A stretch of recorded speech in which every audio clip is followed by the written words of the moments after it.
Salut à tous et bienvenue sur Casa. Milan, victoire 2-0 du Milan à l'instant face à Frosinone. 0-0 au terme d'une première mi-temps à l'image de ce qu'on voit d'habitude. Et il a fallu un centre-tir raté de Borini à la 57e pour que Piontek redonne de l'espoir aux Rossoneri. Et alors là, ensuite 66e, un somptueux coup franc de Suso pleine lucarne qui nous rappelle que Suso sert à quelque chose de temps en temps. Nous en discutons donc avec Tom et Aristide. Salut à vous. Bonsoir. Bonsoir.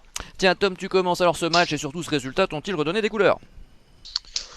Des couleurs, oui et non, parce qu'on a quand même passé un bon moment à s'ennuyer devant notre écran. Et des espoirs, pareil, hein, on va attendre ce soir avant de dire éventuellement qu'il y a des espoirs.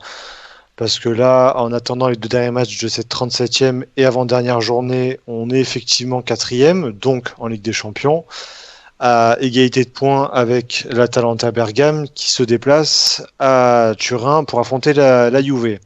La Juve qui depuis quand même quelques semaines a sorti les shorts, les tongs et les huiles de bronzage parce qu'ils ne font que perdre ou faire des matchs nuls. Donc on va quand même être mesuré parce que ça ne veut pas dire qu'on Bergame va forcément perdre, même s'il y a quelques motifs d'espoir, comme notamment la dernière de notre ex-entraîneur Allegri ou la dernière de Barzagli aussi.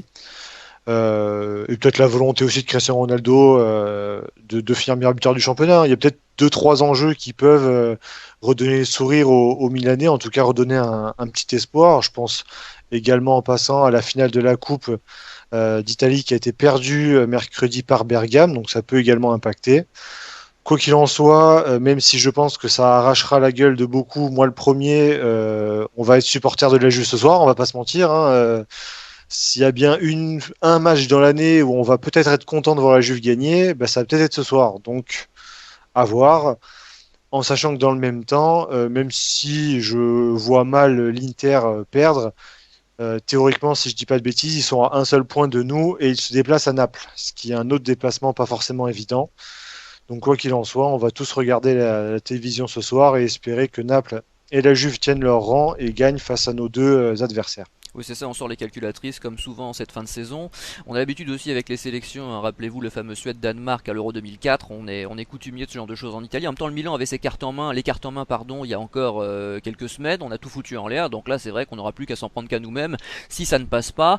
Aristide, du coup, revenons sur le match. Alors c'était la dernière d'Abaté, à noter quand même que Donnarumma a sorti un penalty de Siano, je crois, à l'un 50e, qu'on jouait face à l'avant-dernier déjà relégué Frosinone, et qu'il a fallu batailler et que le Milan n'a pas encore convaincu, on va dire les choses, mais qu'on retient le résultat. Comment as-tu vécu cette rencontre? Avec beaucoup de stress, MJ, j'ai vécu vraiment cette rencontre très stressée. Je pensais que la performance globale allait être quand même meilleure que ça, devant un San Siro presque plein à craquer, avec de beaux tifos, etc., des chants. Je pensais qu'on allait vraiment maîtriser le jeu dès le début du match et mettre le pied sur le ballon. On a vraiment eu du mal à rentrer dans notre match. Je pense que ce match, c'est un peu l'image de cette saison et puis du Milan, en fait, dans sa globalité, c'est-à-dire un Milan poussif, sans idée de jeu, mais voilà, on fait la différence sur quelques individualités. Après, Tom l'a dit, et toi aussi, tu me l'as dit, MJ, c'est-à-dire que maintenant, on dépend de deux équipes, enfin, du moins ce soir, qui sont en train de jouer, enfin, qui vont bientôt jouer, je pense, la Talenta comme l'Inter. Et donc voilà, on dépend de deux équipes, c'est-à-dire Napoli et Juventus, qui sont en face de ces deux équipes, qui sont déjà en vacances et qui jouent déjà en tongs, comme vous l'avez dit, parce qu'elles n'ont plus rien à jouer. Donc c'est la première fois qu'on va les supporter, et puis j'espère qu'elles vont nous faire plaisir. Mais c'est vrai que même si on se qualifie en Champions League, comme on l'avait déjà évoqué lors du dernier Casa Milan, c'est que tu l'avais dit, MJ, ce serait super pour les finances, pour certains joueurs qu'on pourrait garder. Mais qu'est-ce qu'il est triste ce Milan, même face à la dernière ou l'avant-dernière équipe de Serie A à domicile, on n'arrive pas à produire du jeu, c'est triste. Le résultat finalement est là, mais mon Dieu que c'est dur. Oui, et puis il a fallu presque un concours de circonstances parce que je sais pas si Borlini veut réellement centrer sur Piontek au moment du premier but. Tom, qu'as-tu pensé de la prestation tactique? Je sais que toi tu milites pour un jeu plus offensif et surtout pour deux attaquants. Je t'avouerai que j'aurais pas été contre une titularisation de Cutrone et aux côtés de Piontek ce soir. J'imagine que la mise en place de Gattuso t'a encore déçu. Avant de demander un jeu plus offensif, j'aimerais bien avoir un peu de jeu, juste du jeu, genre un début de quelque chose, tu vois, un projet, quelque chose, donc une idée. Tu vois, une amorce d'idée de jeu, ce que je n'ai pas avec Gattuso depuis le début de l'année. Donc, alors, avant de parler de jeu offensif, moi, tu sais, je demande des choses simples, hein, tu sais, hein, Non, mais je sans demande dire pas du offensif caviar, tout hein, court, moi. sans dire offensif tout court, un peu plus offensif, c'est-à-dire au moins avec la capacité de contrer, on en parlait tout à Ah l'heure sur le voilà, forum. exactement. Voilà. C'est à l'image, c'est qu'en fait, moi, je demande pas du caviar, je demande juste à pouvoir manger. Bah, c'est un peu pareil. Bah, j'aimerais bien manger et avoir du plaisir en regardant le Milan. Bah, c'est un peu ça. Et ben je l'ai toujours pas vu aujourd'hui, hein, mais bon, on va dire que c'est pas sur les 2 derniers matchs où on va demander à Gattuso de faire du jeu, c'est pas là où on va attendre d'ailleurs de s'extasier devant le Milan. S'il y a bien quelques matchs où c'est peut-être pas là où le jeu est primordial, c'est bien sur ces derniers matchs. Maintenant, j'attends qu'une chose, c'est que qu'importe la fin de la saison, c'est qu'on change quelque chose l'année prochaine parce que c'est plus possible. Après, je l'ai dit, je l'ai répété, je pense que l'avenir de Gattuso, de toute façon, même en cas de Ligue des Champions, je ne le vois pas s'inscrire avec sous nos couleurs, en tout cas l'année prochaine. Et j'espère que le prochain entraîneur, à voir qui ça va être, bah, saura amener justement un peu de jeu dans cette équipe. Et à noter, pour rebondir sur ce que je disais tout à l'heure, c'est qu'avec cette victoire-là, j'ai vérifié pendant qu'Aristide parlait, on est officiellement en Europe. Ça, au moins, c'est fait. Parce que vu que le Torino Oui, a pris une valise contre Empoli, on a donc 5 points d'avance sur le Torino, sur la 6e place. Donc on finira dans le pire des cas, 5e. Ce qui c'est nous, ça. 6e, pardon, parce qu'effectivement, il y a la possibilité que la Roma nous dépasse encore, si mettons on perd le dernier match. Mais 6e, ça équivaut à une place européenne. Donc on est Mm. officiellement en Europe. Sauf si les rumeurs, notamment parues dans les journaux ce matin, indiquant que le Milan, en cas de non-qualification en Ligue des Champions, négocierait avec l'UEFA pour ne pas jouer l'Europa League et accepter donc un bannissement d'une année. Mais en tout cas, sportivement, on est officiellement au moins en Europa League l'année prochaine. Donc ça, c'est pour la petite info. Oui, bon, c'est déjà pas mal, cela dit, on va pas s'en contenter, même si le niveau de jeu produit, de toute façon, ne nuise pas au niveau de la Ligue des Champions, c'est certain, et on profite, comme on l'a dit à plusieurs reprises ici, d'un très faible championnat italien cette saison, enfin c'est pas la première saison, mais c'est vrai que là, il n'y a pas eu une grande concurrence, Très, très, très, très faible. exactement, on sera tous d'accord là-dessus. Aristide, on parlait évidemment de la nécessité eh bien comment dire, de la manne financière hein, offerte par la Ligue des Champions, parce que Tom nous parle de changer l'entraîneur. Alors moi je suis pas un grand fan de Gattuso, mais il va aussi falloir changer quelques joueurs, parce qu'on en reviendra toujours à cet éternel problème d'animation. Ces ailiers, alors même si Souzo s'est un peu réveillé ce soir, ces ailiers et surtout ces milieux de terrain qui font pas une passe ou qui, comment dire, traînent la patte, c'est-à-dire qu'il n'y a pas de changement de rythme, il n'y a pas de percussion, il n'y a pas de capacité de surprendre l'adversaire, et tout ça, bah, ça va encore coûter des sous. Remplacer ces joueurs-là va coûter de l'argent, et s'il n'y a pas de Ligue des Champions, ça va être un peu plus compliqué de les sortir les sous. Donc il y a une nécessité là-dessus, et c'est vrai qu'on s'en remet une nouvelle fois à nos adversaires directs, à nos concurrents, pour espérer obtenir quelque chose. Ouais, t'as raison, MJ. C'est vrai qu'il va nous falloir du jeu l'année prochaine. Donc une qualification, comme tu l'as bien dit, c'est nécessaire. Non seulement pour garder nos joueurs actuels, on pense notamment à Donnarumma, Romagnoli et certains autres joueurs qui, je pense, vont pas s'éterniser au Milan s'il y a pas de résultat à un moment, mais aussi pour pouvoir frapper un peu plus fort sur le marché des transferts. Et enfin, comme tu l'as mentionné, il y a ces problèmes de créativité au milieu de terrain. On l'a encore vu aujourd'hui, quand on voit que les principales passes au milieu de terrain alors aujourd'hui c'était Bakayoko et surtout Akan, mais on verra sur son match qui a pris un peu plus de risques au milieu. Mais c'est vrai que c'est exactement un match comme celui-là où on se rend compte du manque un peu de milieu créatif. Notamment, je pense à Paqueta qui aurait fait un bien fou sur ce genre de match. Mais c'est pareil, on va parler d'un joueur qui a 22, 23 ans, qui a fait quelques matchs chez nous et on est déjà complètement dépendant au milieu de terrain de ce genre de joueur. Donc ça montre bien qu'il nous faut un recrutement au milieu de terrain l'année prochaine. On cite lors des dernières émissions, et d'ailleurs ça va te faire plaisir, un certain Nicolo Barella, Tonali, etc. Ce sont vraiment des joueurs très créatifs qui peuvent nous faire vraiment du bien au milieu de terrain. C'est certain, même si Barella ça va être très cher, je le souhaite de tout mon cœur bien sûr. On passe au top donc avec Tom. Quels joueurs t'ont marqué positivement ce soir? Marqué, c'est un bien grand mot. Bon, bonne question, bonne question. Oh bah si Tiens, t'en as pas, on passe au flop direct. Hein, si, j'en ai, je vais en trouver quand même. Tiens, Tchalanoglu. Je l'ai trouvé moins pire que d'habitude. Notamment, et alors là, c'est peut-être peut-être que j'avais pas fait attention sur les précédentes rencontres. C'est pas la première fois qu'il est un peu plus reculé, notamment dans un 4-4-2 où à la sortie de Bakayoko, il était associé avec Kessié. Donc c'était uniquement le duo du milieu de terrain. Et je l'ai trouvé intéressant, et même défensivement, il a fait 2-3 actions défensives, j'ai fait purée, mais le Turc sait défendre. Et alors, je dis pas que c'est forcément une idée à creuser, mais je l'ai trouvé intéressant. Et lui, contrairement à la combinaison Bakayoko-Kessié, c'est quand même se servir de ses pieds. Alors, il a plein de défauts, le Turquin. J'en viens pas à souhaiter ardemment son repositionnement. Mais j'avoue avoir été agréablement surpris. Ça méritait d'être souligné. Non, d'autant qu'il fait partie des partants potentiels, hein, d'après ce que j'ai compris.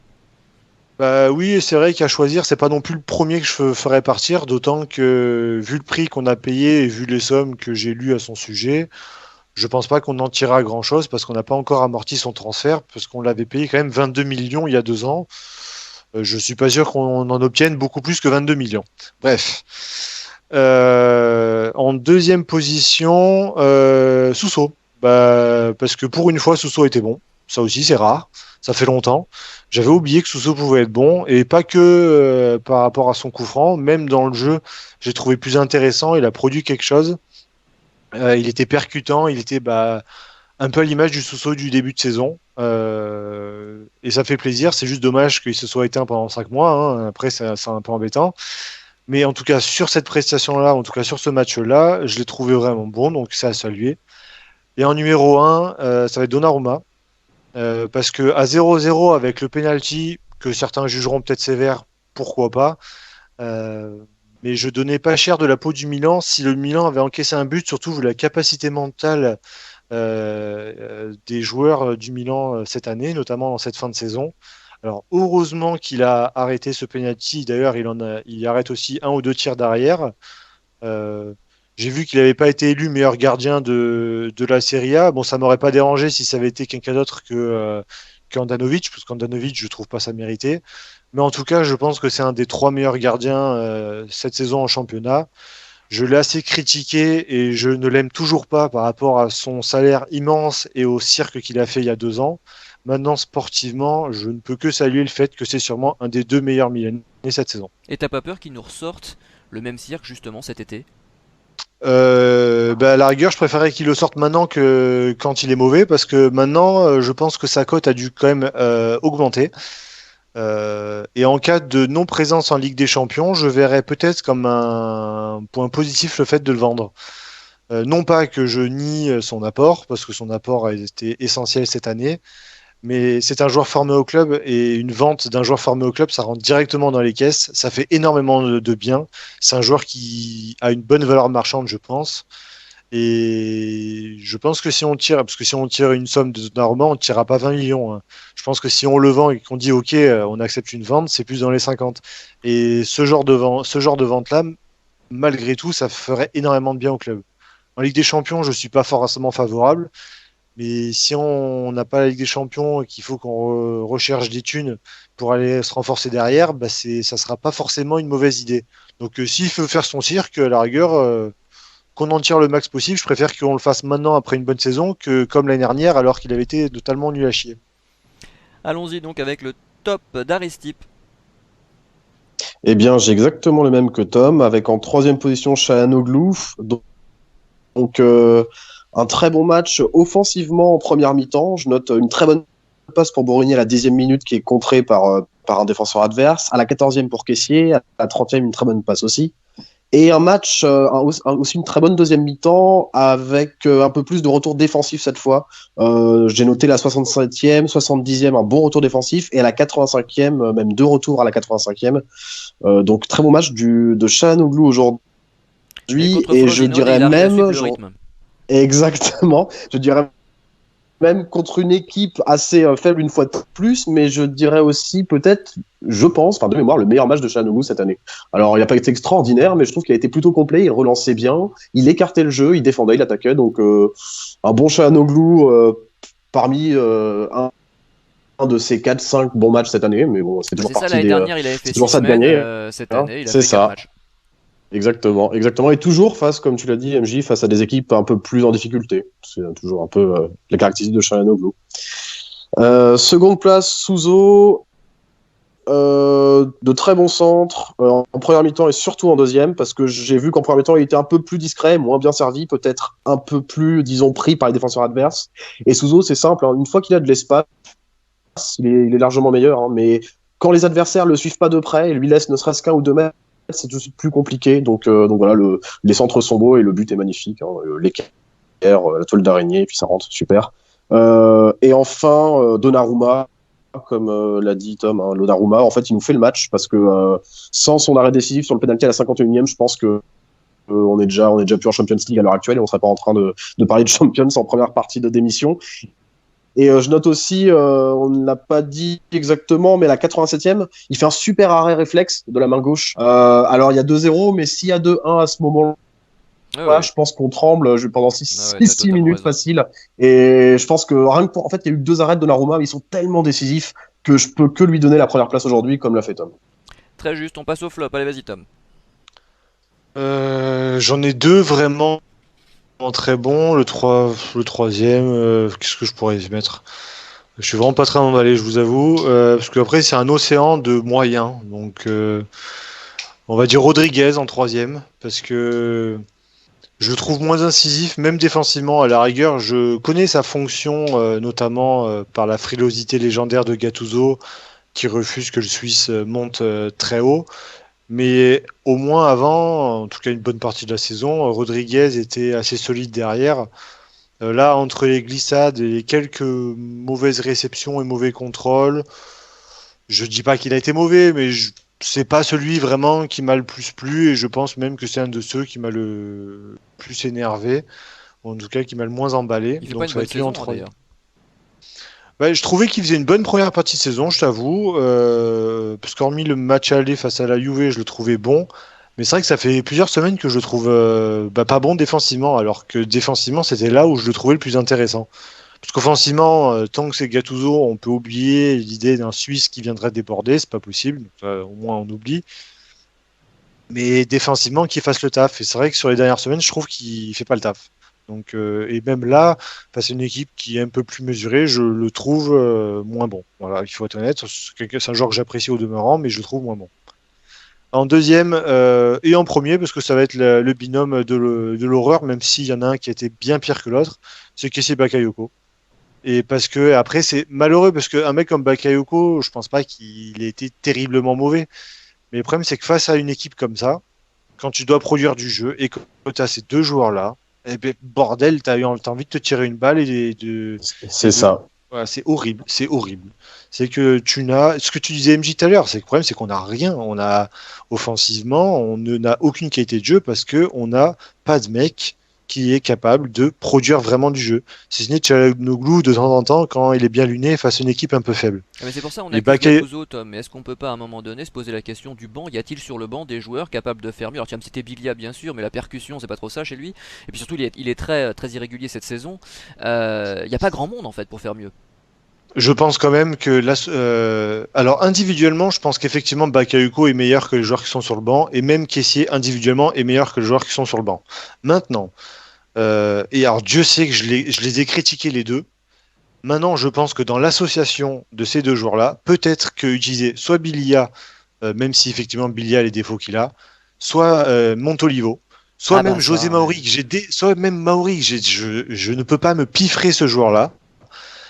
Eh ben, peut-être qu'au moins c'est un autre style de joueur. C'est qu'en fait, je pense que l'association vraiment Kessié et Bakayoko ensemble, pour moi, ça va pas.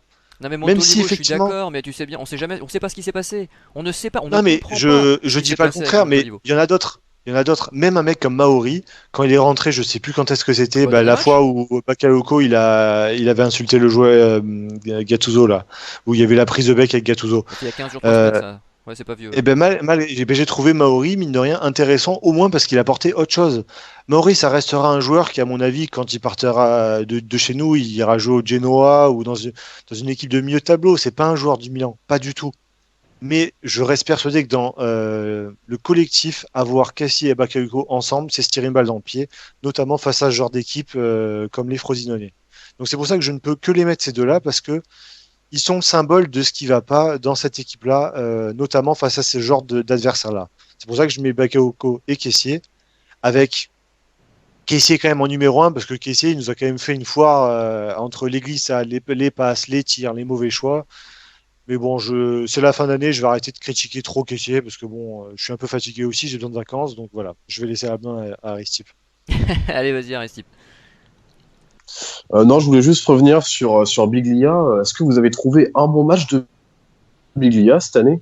Parce qu'on parlait effectivement de l'association Kessié-Bakayoko que je trouve mauvaise pour un match comme ça et je m'en rejoins totalement. Mais Biglia, quand il y a eu Biglia-Kessié ou Biglia-Bakayoko, c'était encore pire. C'est-à-dire que Biglia, cette année, pour moi, à part nous coûter des points, il a rien fait. C'est-à-dire que On parle Roland, de création de jeu. Ouais. si Roland était là, il pourrait te citer des matchs, parce que je sais qu'il a trouvé Biglia Le très bon Chievo. sur 2-3 matchs. Le Chievo Ouais. pour son retour, quand il met le coup franc, il fait aussi un bon match. Après, le souci de Ah Biglia, oui. c'est qu'il Il a y été en a très absent. peu, Tom, quand même, hein. Il y a très peu de Ouais, vraies mais bonnes après, il a été performances. absent. Ah, Je sais pas très combien de peu. matchs il a fait hier. Il y, Il en a a très. été absent 5 mois, donc Oh c'est ouais, compliqué. ouais, mais même en première partie de saison, je l'ai trouvé très moyen, voire mauvais. Et puis Ah, il est pas on parle après, de c'est création de jeu, Biglia, il est en fin excusez-moi, de mais carrière. moi je préfère Amaury. Moi je préfère Amaury pour la création de jeu parce que Biglia, il fait que des passes hors trait ou des passes latérales, je trouve. Enfin, moi on me l'a vendu. J'avoue, je regardais pas énormément les matchs de la Lazio, mais quand il arrive au Milan, on l'a vendu comme le créateur de jeu, celui qui va un peu tempérer le milieu de terrain, le parfait presque box-to-box entre le milieu et l'attaque. Moi, je trouve que ce gars-là, en plus de, de récupérer moins de ballons que Bakayoko, ne crée rien offensivement, et c'est là où je l'attends, je trouve qu'il fait Ah, pas il de fait pas passes une bonne saison, intéressantes. ça c'est sûr. Après, c'est mon point de vue. Ah non, Mais non, même mais l'année c'est pas une bonne dernière, saison. Je suis pas même loin de le l'année dernière, partager, je le pensais déjà la saison dernière. Il a excusez-moi. l'âge de ses artères, Ouais, c'est-à-dire que Biglia n'est pas tout ouais, jeune, hein. ouais. Et Ah, ouais, il est en je fin de pense carrière, Biglia, il faut qu'il. aussi, mais il est pas si vieux finit que en ça quand même. 2020, c'est fini. Si, il a 31, 32, je sais pas quel âge il a, Biglia, mais je trouve pas.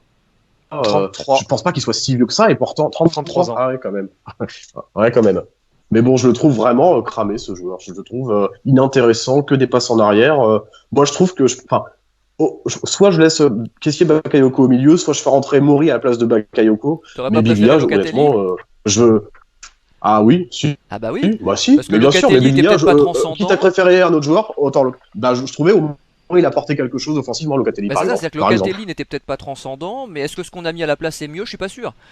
Non, Donc, je pense eh pas, oui, c'est la grande effectivement. question. Et puis Locatelli Je était pense jeune, pas, et donc au il y avait moins la marge de Locatelli était progression. de la maison, était jeune, exactement, exactement. Et puis, il y avait beaucoup de déchets techniques de mémoire chez Locatelli, mais il créait quand même des choses, il y avait un abattage physique. Biglia, je trouve qu'il y a même pas ça ou plus ça. Peut-être l'année dernière un peu, mais cette année, je l'ai trouvé mauvais, même quand il était en pleine forme en début de saison. Je le trouvais pas bon et toujours en retard. Bon, c'était juste mon petit coup de gueule sur Biglia. Et alors ton flop? Et sur mon flop, j'ai eu beaucoup de mal comme Tom à en trouver parce qu'en fait, à part les 3 ou 4 cités pour les tops, le reste, je trouve ça à peu près du même niveau. C'est-à-dire, je trouve ça très mauvais. Même Romagnoli, qui en début de match, je l'ai trouvé pas très rassurant. Il s'est bien repris ensuite. Je vais pas non plus mettre en flop Abaté parce que le péno de 1 je le trouve dur et de 2 je trouve que alors je suis pas objectif là je l'avoue je suis pas objectif mais Abaté je trouve qu'il a fait une superbe saison le peu qu'on a fait appel à lui que ce soit en défense centrale ou à droite donc ça pourra te ravir MJ Tu sais que je crois que je ça a pourrais été pas mettre reconnu Abaté. même par ses détracteurs. C'est ça qui est fou, Ah mais c'est bien que sûr même ceux qui habituellement abhorrent Abaté ont reconnu qu'à chaque fois qu'on lui a mais demandé bien de sûr rendre des services, il l'a bien fait. bah oui mais quand tu vois les deux autres sur l'aile que sont Calabria et Conti, franchement, c'est ça qui fait peur en fait. C'est qu'un mec qui devait partir l'année dernière, finalement, qui a rempilé une dernière année parce que finalement, je sais même pas pourquoi il a rempilé une dernière année, bah, suite aux blessures de Conti, et ben, il se retrouve aussi bon, sinon meilleur que les deux Oui, titulaires après habituels, Conti quoi. n'est pas C'est ça qui fait jugeable peur. cette saison, hein, on va pas se Oui, mentir. c'est plus Vu... compliqué. Ah oui, non là je pense que C'est vrai. Conti on va attendre un petit peu, d'ailleurs comme Paqueta pour d'autres raisons, c'est des joueurs qu'on jugera uniquement la saison prochaine. C'est vrai, c'est vrai. Mais du coup, pour en venir au flop, je pouvais pas mettre Abaté pour l'ensemble de sa saison qui a été très très bonne. Donc je rejoindrai un peu Thomas sur Rodriguez que je trouve très moyen cette année. Une bonne première partie de saison, mais après je le trouve quelconque.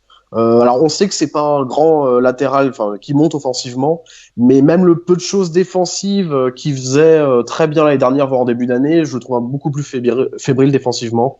Donc je mettrai un petit bémol sur Rodriguez et puis comme vous l'avez dit, Kessié, voire Bakayoko, beaucoup de déchets, donc rien à dire. En fait, c'est un flop général ensuite, à excepter les quelques tops. D'ailleurs la grande question sur Bakayoko avant qu'on passe au mot de la fin, c'est va-t-il être conservé? Parce qu'à un moment donné on en parlait, il y a une somme astronomique, je crois que c'est Ça va être 35 millions. compliqué.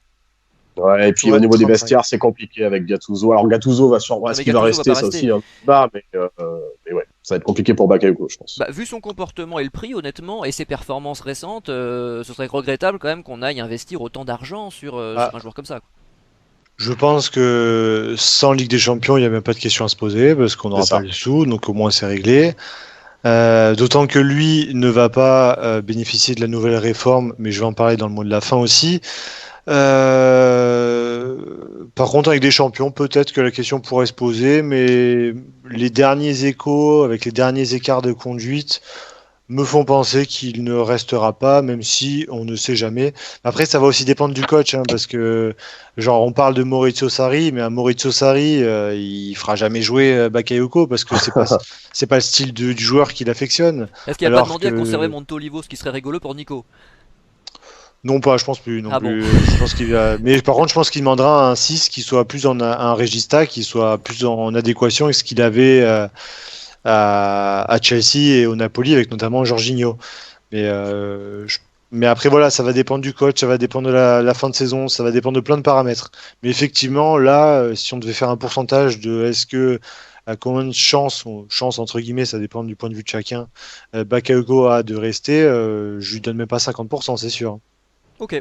Bah, il est temps de passer au mot de la fin. Je crois qu'on a dit beaucoup de choses. C'était donc le dernier match d'Abaté, hein. Donc bon, bah, personnellement, je prends la parole au début parce que je sais que tout le monde sait, que tout le monde l'attend, hein. J'ai toujours défendu Abaté pendant 10 ans. Envers et contre tous. J'ai toujours trouvé que c'était un joueur de devoir, un joueur sûr défensivement, sauf quand il croisait Milito. Alors évidemment, depuis quelques années, c'était un peu moins ça, parce qu'il avait moins sa vitesse. Mais je loue ses qualités à la fois mentales, d'abnégation, de sens du collectif, de sens du sacrifice aussi pour l'équipe. Il y a tellement peu de joueurs dans cette équipe qui l'ont eu, que c'était d'autant plus appréciable. Alors le commentateur m'a fait sourire, parce qu'en début de match, il a dit le meilleur centreur. Je sais pas si vous avez entendu. J'ai Oui, beaucoup oui. rigolé. Il a dit non seulement le meilleur centreur du Milan, mais également pas très rapide. Alors c'était vraiment Oui, paradoxal, ça parce m'a que fait rire moi aussi. s'il y a bien un point fort qu'Abaté a eu tout au long de sa carrière et Bien. qui lui a permis défensivement d'assurer, c'était sa vitesse. Et donc forcément, c'était moins bien niveau centre, c'était moins bien offensivement que défensivement, mais je tenais à le saluer. D'ailleurs, les supporters l'ont fait, j'apprécie. C'est l'un des derniers vestiges du titre, hein, de 2011. Donc salut à lui. Allez Tom, mot de la fin. Bah, je voulais en parler également Ah bon? d'Abaté, donc tu Ah, je suis me. Ouais, surpris. oui, parce que je n'apprécie pas non plus J'ai pas toujours apprécié le joueur sportivement, mais ça reste quand même humainement un des rares types qui mouille le maillot et dont on ne peut absolument rien dire. Et c'est vrai que ça m'a touché de le voir à moitié pleurer avant le match et il le méritait. Donc voilà, ça c'est pour la petite aparté. J'ai beaucoup de choses à dire sur les mots de la fin, donc je vais essayer d'être le Vas-y, plus vas-y, rapide vas-y, vas-y. possible. Non, non, fonce, prends ton Alors, temps. une autre chose que je voulais saluer, c'est aussi les supporters. Alors, on peut leur reprocher certains points de vue. J'ai notamment vu sur Milan News un pourcentage de voix qui, justement, par rapport à Bakayoko, voulait absolument racheter le joueur, ça m'a fait hurler. Mais à côté de ça, c'est quand même des supporters qui sont toujours là. On était quand même, je crois, 65 000, je crois, aujourd'hui, à 18 heures, face à l'avant-dernier, avec l'année qu'on vient de passer. Donc, les joueurs peut-être ne méritent pas la Ligue des Champions. Peut-être que l'entraîneur ne mérite pas la Ligue des Champions. Mais je pense que les supporters la mériteraient au bout d'un moment parce que de rien, être 65 000 dans cette situation-là, c'est fort et je tenais à le saluer. Je voulais également parler de la future réforme qui va impacter en tout cas le football italien. C'est celle concernant les salaires des futures recrues étrangères, mais aussi des Italiens qui sont à l'étranger. Donc notamment Antonio Conte, pour ne pas le citer, même d'autres aussi. À savoir, je vais prendre un chiffre bateau pour que les gens comprennent bien, c'est qu'actuellement, qu'importe le joueur d'ailleurs, si un club paye, si un joueur touche 5 millions net annuels, le club paye 10 millions en brut. Donc en gros, le net équivaut à 50% du brut. Grosso merdo, c'est du 47-48%. Là, pour l'année prochaine, notamment pour les joueurs étrangers, la fiscalité sera beaucoup plus avantageuse. J'ai pas les chiffres exacts, mais en tout cas, ça permettrait au club italien d'être davantage en capacité de recruter des bons joueurs italiens, sans forcément en luttant en tout cas face à d'autres clubs étrangers, en leur proposant des salaires peut-être plus avantageux. A contrario, l'aspect négatif de cette réforme-là, c'est qu'éventuellement, ça ne concerne que les étrangers, donc les Italiens.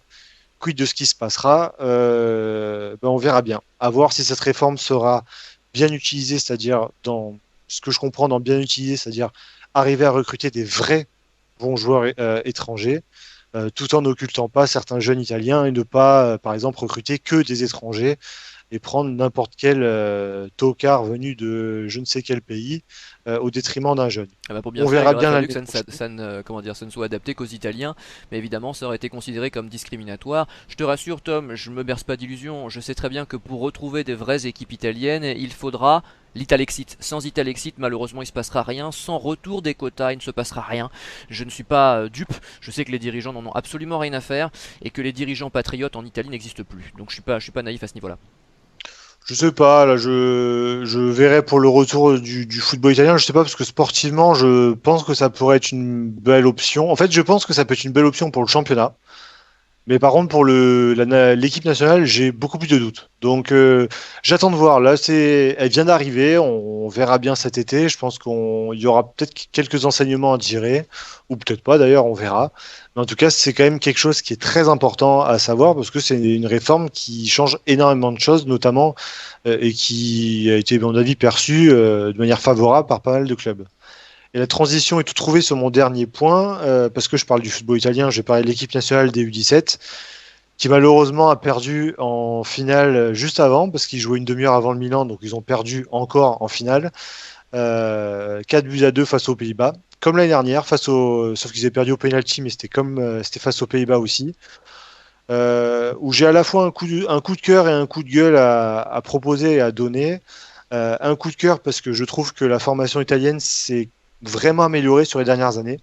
Alors, elle était souvent cohérente, elle était correcte, mais je trouve que depuis quelques années, elle s'est vachement améliorée. Là, cette année, je pense qu'on avait, en tout cas chez les U17, on avait sûrement le deuxième meilleur effectif derrière les Pays-Bas en Europe, avec le plus de qualité. Et c'est à la fois un coup de gueule par rapport à la philosophie de jeu qui a été proposée par le sélectionneur italien. J'ai vu la première demi-heure, qui d'ailleurs a scellé le match, parce qu'on prend quand même 3-0 d'entrée. Euh, à force de jouer avec un 5-3-2 et en refusant totalement le jeu, bah, c'est un peu compliqué face aux Pays-Bas. Et je reste partie prenante du fait que des jeunes joueurs doivent quand même prendre du plaisir à jouer. Je suis pas sûr que beaucoup en aient pris parmi cette génération-là. Et comme par hasard, d'ailleurs, en deuxième mi-temps, quand ils ont commencé à jouer, ça a été bien mieux. Parce qu'il y a eu 3-1, il y a quand même eu pas mal de balles de 3-2. Et c'était quand même beaucoup plus intéressant. C'est quand même dommage, je trouve, de brider quand même une génération talentueuse en refusant totalement le jeu. Et gagner, c'est une chose, mais à trop vouloir gagner, malheureusement, des fois, ça peut causer des problèmes.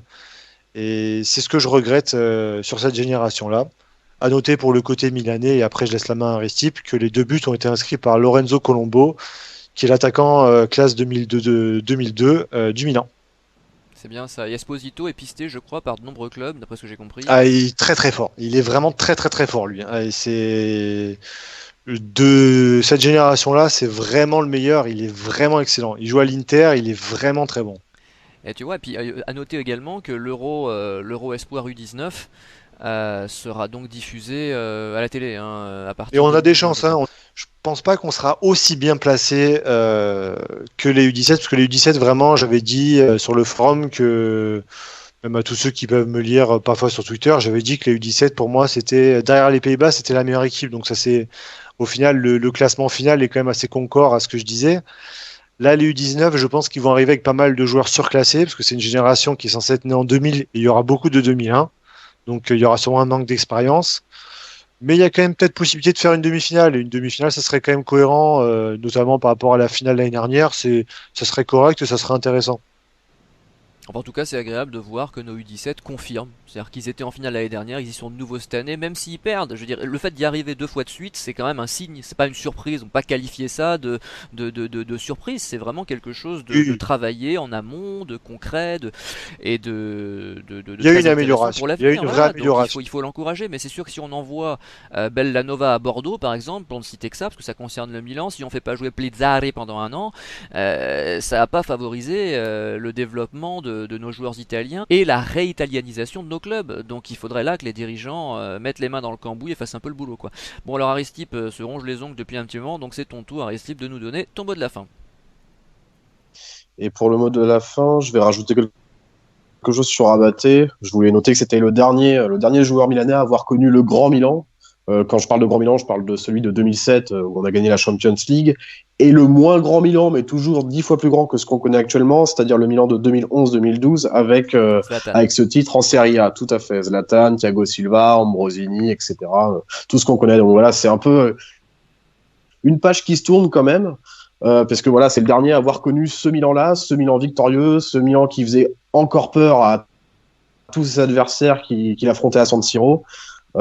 Donc voilà, c'est quand même, je pense, assez émouvant de ce point de vue-là, parce que on se rend compte aujourd'hui, en fait, quand on voit l'effectif et que ce soit les titulaires ou remplaçants, qu'en termes de valeur, on n'est pas encore top en ce qui concerne la transmission.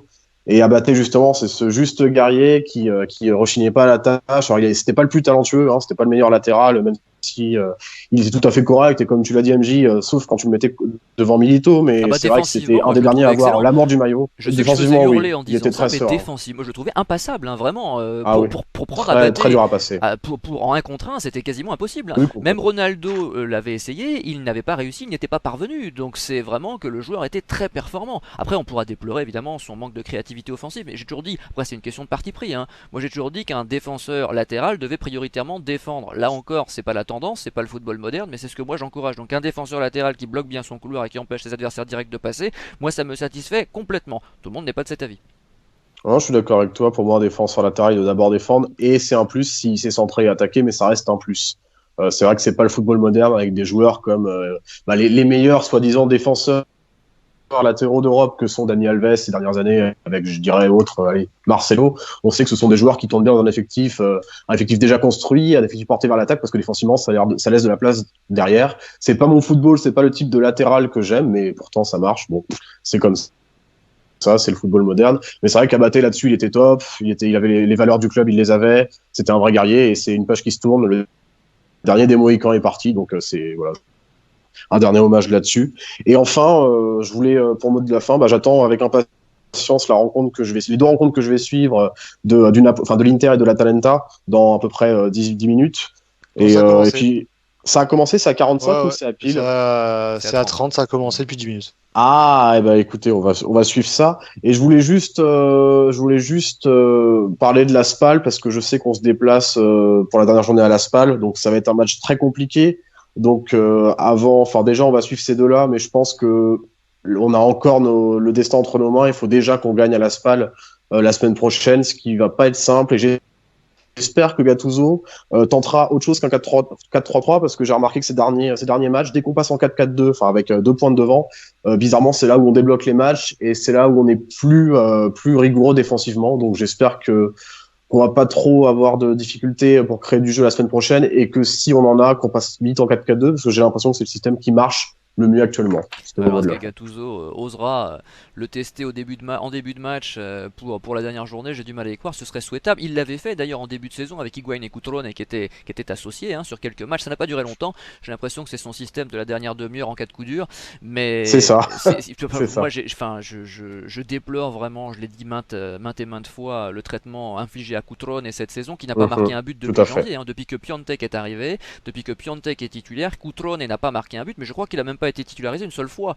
ou peut-être une fois, je sais pas, ça a dû m'échapper, mais je veux dire, donc c'est vraiment pour briser un joueur, il n'y a pas mieux quoi, et je trouve ça vraiment regrettable, et il est clair, comme tu l'as dit, comme on l'a remarqué à plusieurs reprises également, que quand on les associe, mine de rien, on réussit un peu plus à les trouver. Alors là c'est Piontek sur un centre, je le répète, manqué de Borini, mais mine de rien Piontek était là, Coutron était au deuxième poteau, si ça passait c'était lui qui marquait, et d'ailleurs C'est aucun des ça. deux n'était hors jeu, donc ça offre plus de possibilités, plus de solutions. C'est vrai que si nos milieux, si nos ailiers sont pas capables de faire le job, et ben, comment dire, avec des fausses pistes et des appels croisés, on finit sur un coup de dé par en trouver un. Et après tout, autant se remettre à cela, mais je sais pas si Gattuso osera malheureusement. Je pense que là, il va jouer la sécurité qui n'en est pas une, mais dans sa tête, oui. Donc à mon avis, ça va être encore le 4-3-3. Nous verrons, on verra si on fait le dernier match, on essaiera si on est dispo. En tout cas, on fera bien évidemment l'émission de fin de saison, hein, toujours l'émission bilan comme chaque année, ce sera la 10e. Ou la 11e, je ne sais plus, enfin en tout cas ça fait 10 ans, ça c'est sûr. Donc quoi qu'il arrive, je vous souhaite une très bonne semaine, une bonne soirée, en espérant que la Juve et le Napoli ne nous décevront pas. Merci à vous, excusez-nous pour les petits problèmes de connexion, ce sera réglé la prochaine fois. A très vite, salut! Ciao. Bonsoir.